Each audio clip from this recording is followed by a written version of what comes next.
Kenosha is virtually a suburb of Milwaukee. Sterling Brown qualified because they went a step further than him. He was the victim of police brutality. Absolutely. When was that? I wrote this down. It was in it was January 26th of 2018 at 2 o'clock in the morning. Yes.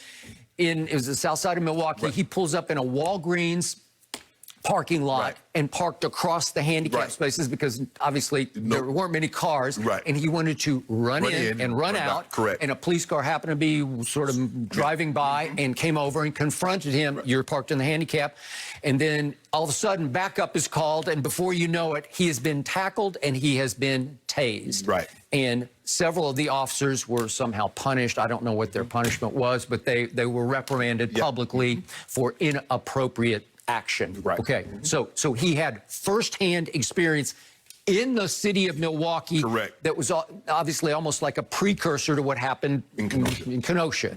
Okay. So are they both qualified? Yes, they're qualified. Their team is qualified. But it was, again, widely reported that LeBron was very upset with this. And then he and Chris Paul go to this meeting, which was 8 o'clock Eastern on Wednesday night. And it was, according to everybody, it was chaotic. Everybody has an opinion. A lot of players were upset with the Bucks. Then a lot of players said, no, leave them alone. They did a great thing. Jaylen Brown was defending them. Doc Rivers is speaking. Other coaches are speaking. It's madness for a while. Well, that's what happens, Skip, when you're not unified. You're not unified. When you get one group splinters off, and then there's other you have to take into account. There are other people in this thing also. So LeBron got, again, I wasn't there, but I'm reading all the reports. He got increasingly frustrated in what became a 2.5-hour meeting. Right. And he became at wit's end at the end of the night and heard no specific plan. It's like it was derailed. Exactly. It was completely off the tracks. Okay, yeah, we boycott a game, now what? Okay. So at the end, he finally says, you know what? I can't take this anymore. I am out of here. And he walks out, and a number of his, I don't know if all of his teammates followed him, but a number did. And then a number of the Clippers walk out.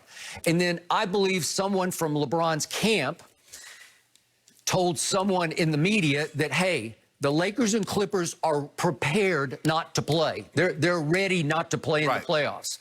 Our Chris Haynes, who we have on the show a lot, TNT, Yahoo, we had him on yesterday, and he was up front saying, I just don't believe they don't want to play. Like they're going to sleep on it, and they're about to have another meeting at 11 a.m. Eastern yesterday to see if they had sort of slept it off. Well, reportedly, a number of star players then went to LeBron's room to sort of talk him down, talk him off the ledge, because he was just at wit's end over, what are we doing? We just blew a huge opportunity to do this right.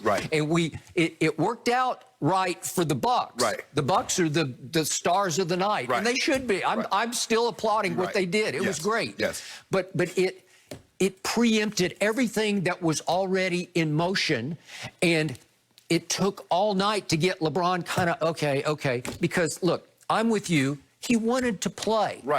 But remember, a lot of tension and doubt about going to the bubble, right?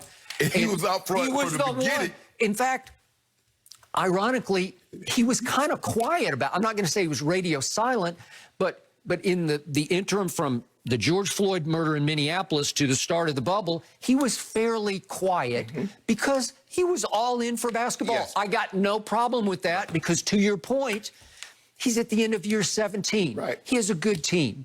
It's 50-50 now between Clippers, Lakers. Maybe you can throw the Bucks. They're the third favorite right now. But does he have a great chance to go? Absolutely. You better believe he does. And I am not, because he's been such a trailblazer, such a powerful spokesman for racial justice for so many years in this league, that I got no problem with him wanting to go play basketball and maybe improve his legacy. He's got a real shot to go 4-6 in the finals instead of 3-6. And to me, 4-6 sounds a lot better than 3-6. I think the thing is, for me, is that when Chris Paul and LeBron, what they're trying to put together, okay, let's put this together so we can seem unified. Okay, Skip, it's kind of like you and I. We're going to say, okay, Skip, this is what we're going to do. Next contract, we're going to go in there, we're going to ask for this, and this. And then you go in there, and then we go in there together. Well, Skip, you said this, and then we're like, hold on, wait a minute. You preempted it. So now all of a sudden it's like we're trying to play catch up. Well, the Bucks do what they did, and they didn't tell anybody. Okay. So how does Chris Paul and how does the other players react? So they don't really have a choice. What choice do they have in the matter? Because the whole thing was, Skip, we decided as a unit that we were going to the bubble. Yep. But you took this upon yourself when other people are involved, because you have to understand for your actions, there are other people that have to have reactions. So I think that's the thing that was upsetting, because the one thing we know about the NBA and MLB, that their union is normally together, Skip. And they don't have one, doing this or saying that. Them and Michelle Roberts, they walk lockstep with the NBA. MLB, pretty much the same thing. That is true. This was very un-NBA-like. Yes. Okay, so think about, in microcosm, George Hill sort of did it to LeBron again, because for those who don't remember this, George Hill, with 4 seconds left, he goes to the free throw line, game 1 at Oakland against the prohibitively favored Golden State Warriors, and he makes the first free throw to tie. That tied it at 107. Well, he's got a free throw with 4. I don't know if they'd made a shot at the end of the, but this is to win the game potentially, and he missed it. And then it gets exacerbated, it gets compounded by J.R. Smith's mental blunder. He dribbles out the clock. The wrong direction.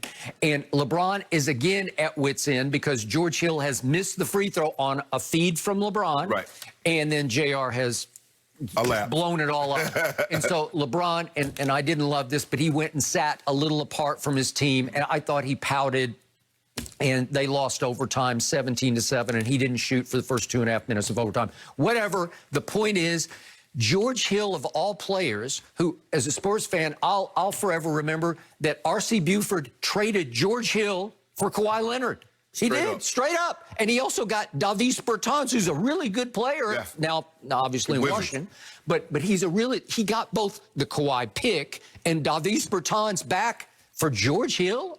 Is that not one of the all-time steals? Yeah. Okay, well, so that's what I remember from George Hill. He went to IUPUI, like small school, Indianapolis. So the point is, that's the guy who did it to LeBron a second time and forced, sort of pushed LeBron into a funk. Like, how could you do this? Because he was the emotional leader of the Bucks. And because I think, and also, Skip, I believe that, okay, if we come out as you, now we can demand, because they did it like this, Skip, okay, you might have it. So we need to come together, have an idea. Okay, these are the 3 or 4 most important things that we want to relay to the owners. Well, when the Bucks did what they did, okay, we're just protesting because doesn't seem to be anything done. What are you asking in return? What are you asking the owners to do?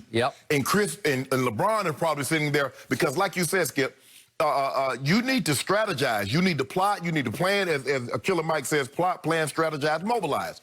Okay, I don't think. I love that, by the way. Skip, I don't think a whole lot of plotting. I don't think a whole lot of planning.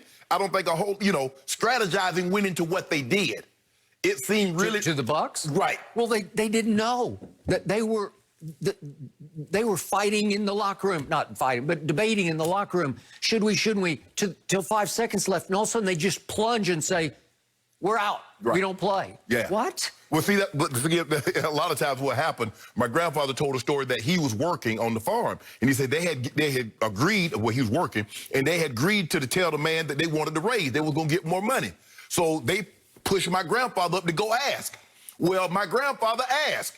So when the man asked, well, who's all in agreement with Barney? Ain't nobody say nothing. My granddad said they cut his pay. You see, Skip, all of a sudden you need everybody. You need one voice. So if we're going to speak, make sure that we're all in agreement. Obviously. And yet you can't condemn the Bucks for what they did. No. It was like almost an emotional overreaction at the last second that blindsided the whole league. Okay, Skip, if you want to blindside the whole league, that's fine. But the Players Association, Chris Paul, Iggy, guys that are in the bubble, that are in that's the council of the NBA PA. That's a whole different ball game, Skip. It is. And remember what George Hill said just a few days back?